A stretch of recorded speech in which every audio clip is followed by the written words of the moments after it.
What's up, everybody? Welcome back to the Big Hoss Outdoors channel. Today we're going to be talking about my setup for TAC, the clothes I'm going to be wearing, the gear I'm going to be using. It's going to be my first Total Archery Challenge event, so I'm going to let you know what I plan on using, and if you guys have any recommendations, I'd love to hear about them down in the comments. So I'll talk to you about, again, what I'm going to use and why I chose to go that route. So let's get into it. So from what I've been told, the terrain can get pretty intense. I'm going to the Indiana-Kentucky event. It's in New Albany, Indiana. It's at the sporting club at the farm. I've never been, so I'm not familiar, but I was told don't underestimate it. So let's start from the ground up and start with footwear. So these are what I normally wear when I'm going on 3D shoots or even hunting. These are honestly, these are a cheap pair that I bought off of Facebook Marketplace. They're from Walmart. They're Ozark Trail.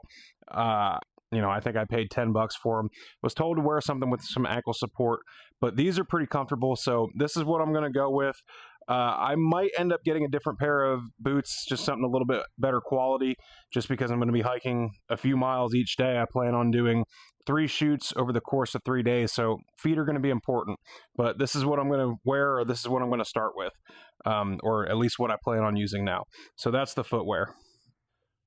Next thing is going to be my bottom layer, so that's going to be pants. So I have here, these are the Mountain Ops pants. These are from Sea Deer Camo.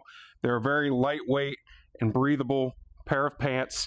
There's, you know, not really insulation in there. This is a basically like an early season pant. And like I said, it's going to be breathable. It's going to be nice for, since this shoot is at the end of March, the weather is going to be a little bit unpredictable. So anything that I'm saying here is subject to change when we get a little bit closer, if it's going to be colder than what I think it's going to be. But there is probably going to be some drastic temperature swings, so I am going to want long pants. But, you know, definitely something breathable. So again, I'm going to start with these. And then I'm going to show you the pants that I have on right now, and that's going to be my option for other days if I don't have time to do laundry in between. So guys, my next option for pants here is what I'm wearing here. I've got 2 pairs of these. So again, over the course of the 3 days, I'm probably going to wear these just because I don't want to stink. So these are a lightweight pants. They're from Wrangler. I don't know. I think they're called Extreme Work or something like that. But again, they're very breathable, kind of stretchy. So, you know, walking through terrain, these are going to be a really good option to wear as well. So I'm going to go with these on the days when I'm not wearing my Sea Deer pants. All right, guys, let's talk upper body. So being that it is going to be at the end of March, like I said, the temperature is liable to change drastically. It could be pretty chilly in the mornings and then, you know, be 50s, 60s in the afternoon. So I'm going to start with a t-shirt. So, you know, probably just an archery t-shirt, or I have a shooting jersey from Sea Deer that I can wear. But Sea Deer also makes this long sleeve. This is their Stalker hoodie. So you guys can see it's really thin.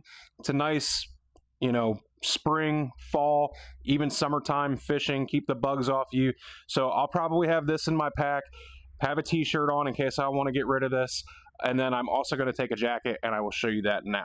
So early in the mornings, late in the evenings, if I'm hanging out, my shoots are in the morning, so I'm going to try to get there pretty early.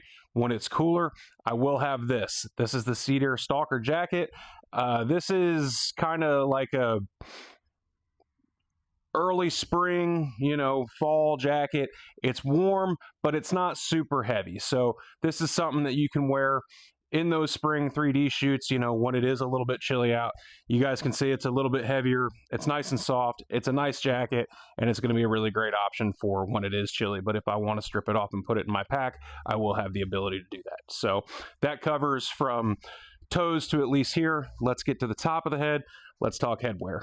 So not that I think I will need it, but I'm going to take a beanie with me, and everything that I wear on my head while I'm shooting the courses will be blaze orange, because let's face it, accidents do happen. There's going to be arrows flying around, and it's just a good safety practice to get into. So you guys can see where that's from. This is just a standard blaze orange beanie. You can tell I've been through it with it, but I'll have it in my backpack just in case. If I don't need that, this is what I'll be wearing. Blaze orange ball cap, just something that says, hey, I'm over here. Please don't fling an arrow this way. So it's just a safety thing, guys. I like to wear something orange on most of the 3D shoots I go to. Sometimes I do forget, but there's going to be a lot of people there, so visibility is going to be a pretty key thing. If I'm not wearing orange and I'm just hanging out in Vendor Village or whatever, I'll probably be wearing a hat like this or a hat like this. So, just something on the head. But I think having a beanie, at least in my backpack, is going to be a nice option to have because I don't want to get cold. So, all right, guys, I keep mentioning my backpack. So this is what I'm going to take with me. So normally when I go to a 3D shoot, I'll use a hip quiver, something like this. The local shoots that I've been to, the terrain is pretty mild. So, a hip quiver is not that big of a deal, but I've been forewarned that you probably want to take a backpack, not a hip quiver, to a TAC event.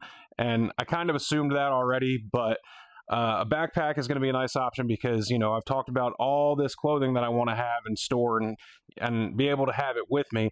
So I've got this backpack here. I picked it up years ago. It's a good backpack. It's got, a lot of storage space in it. I did used to take it hunting with me, but it's a little bit more than what I needed to go hunting, but I think it's going to be perfect for TAC. The nice thing about this is, since I'm not going to be running a hip quiver, it's got almost like these molly loops on the side here. So I could take arrows and stick them down in here and use that as my quiver. I am taking 24 arrows, so fitting 24 down in this slot, I think might play a bit of a challenge. So I think I'm going to try to rig up some sort of paracord or something to contain all 24 of those arrows because I'm not fitting 24 in here as it is. But like I said, I'm going to be taking D-loop pliers with me, extra D-loop material, stuff to work on my bow in case I have to do surgery on it mid-shoot, which is something I don't want to happen, but anything is a possibility. So, room for all those tools, room for extra clothing, room for water. Water is going to be a big thing. So this is the backpack I will be using. So I've shot some 3D here, over the past year. So one thing that I've learned that I really like is having a bino harness with me. So I can keep scorecards in here, of course a pair of binos, which for TAC, if we're doing 140-yard shots, you're going to want a set of binos. You can almost guarantee it.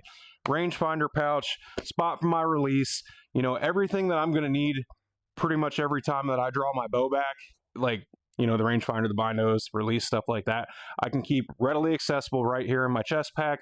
This is the Recon harness from Seedier. Really like this pack. It's got molly loops on the back. Just all around a nice piece. Some sort of chest pack I feel like is going to be key for this TAC event. So this is the one that I'll be using. And like I said, magnetic closure. So even if I do want to use this hunting, it's nice and quiet, quick access to the binos, quick access to rangefinder, all that stuff. So let's talk about the business deal of a TAC event. My bow. So this is going to be my TAC bow this year. I put a lot of time and effort this year into tuning this bow and getting it right. I'm still working on it, but it's a Martin DSX 33-inch axle bow. Going to be running a Redline single pin sight on here. This is the sight that I've been running on it. It's an affordable sight, and you know what? It does the job. So that's what I'm running. Redline bars on it. Trophy Ridge drop away rest. Never had an issue with it. So this is going to be the money maker, so to speak. Not that you win money at TAC, but this is what's getting it done. I'll be taking a bow stand with me. This one's from Archery Dynamics. It's custom. It says Big Hoss Outdoors on it. Aim small, miss small here. Just a really nice little bow stand. Compact. Can throw it in my backpack if I'm not going to need it, but it's there if I want it. So I do use a bow stand on not a lot of them, all of the 3D shoots, because they're so handy to have. Not sure if it's going to be really necessary at a TAC event, but again, rather have it and not need it than need it and not have it. So yep, so that's the bow that we're using at TAC. Let's talk about the arrows. So the arrow that I'm running this year for TAC is the Victory. They're just it's a Rip XV arrow.